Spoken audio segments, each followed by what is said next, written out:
type that. Got it. Okay, if you don't have one, there might be one around, or you can share one. And we'll share this cup. This lab is slowly, as you can tell, is being developed. So you guys are some of the first people crossing through it. Yeah. So sorry for any of the inconvenience and things aren't quite set up yet. But thanks for having a dry run with us. We really appreciate it. All right. So I'm gonna hand this stuff off to you guys, and then what you do with your little guy, you guys are probably done here. You squeeze it first, and then you can suck up the water. Right.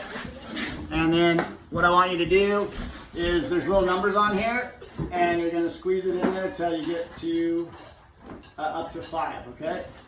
And that makes it a 5-to-1 ratio. Okay. So we have 5 milligrams, right, of material in here now with the water and that, right?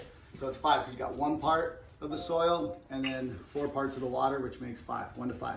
Now the reason I'm telling you this stuff, you guys probably won't be too into it, so this is maybe over the top, but just to tell you the reason why we do this is because we're actually count bacteria and fungi, and we actually do this in the process of learning about what's healthy soil and what's bad soil, because there is bad soil. And so when we say bad, it's only bad in the sense that it doesn't help the nutrients turn into plant soluble. It's doing something else, an anaerobic, okay? Anaerobic means it's no oxygen or air. So it's processing something different. Like you go to like swamps, and sometimes are really dense, it has that really stinky smell.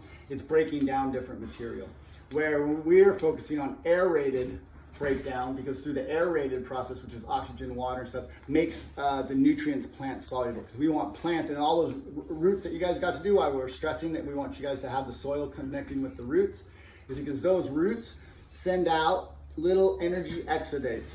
One of my teachers told me it's like cookies and sugars. Okay, so the plant knows what it's doing, and so what it's going to do is it's going to ooze out exudates into that soil, which invites, what hopefully we're going to see, the bacteria and fungi, right? It invites them to come closer to the root. Because why? They want sugars and cookies. Okay? So it pulls them in. And then what happens with that, they start coming in, they start eating on those exudates, they start moving in more. And then what comes with that is that next system we were talking about, it's a whole ecology, whole society down there, right? Comes in protozoa and nematodes. It's the next scale, okay? They come in and they start eating the fungi and the bacteria. And then they process that. And that's some of that energy that you're saying, we were talking about, they're moving around, they eat that, and then they also reproduce and expand, and through that process, more heat. And then from eating that, then they exude crap, go poop, you know, they don't have toilet paper and stuff, but they do, right? And it's the fertilizer, which you hear about, that I'm assuming you guys have heard, like cow manure, chickens, that's all like poop is fertilizer, right? And so we've heard that. Well, this is happening, as you can see, on a micro level. So how many bacteria do you think are in, if you got a pencil and you made your period at the end of a sentence, like when you write your sentence and you put a period, how many bacteria do you think are in? A couple million. Oh, you went big, right? Anyone else? He went big. You beat. I was hoping you'd be like, 200, 300. No, but you did a good. It's true. 200,000 is about average. 200,000 little bacteria, and they just look like little dots. But there is some different shapes. If you get into bigger magnification, which you'd be able to see. Aaron's sorry, I was asking how much longer it's till 9:30. I don't know. Yeah, I haven't even hopped on the side, so it's fine. Do whatever you want. 15 more minutes. See what she says. Okay, so since we don't have time, we're running out of time. You guys got your little squeeze as much as you can on that water. I'll let you guys pass it around. So I get stuck. I gotta get mine ready. You can pass it to the next person if you don't know. Thanks.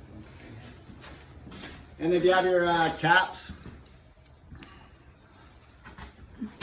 And why this really matters in growing food that we eat is by having healthy, nutritious soil, our plants can then be healthy and full of nutrients, because you can't always guarantee that one celery is going to have all those vitamins in it versus another celery. It's all to do with the soil.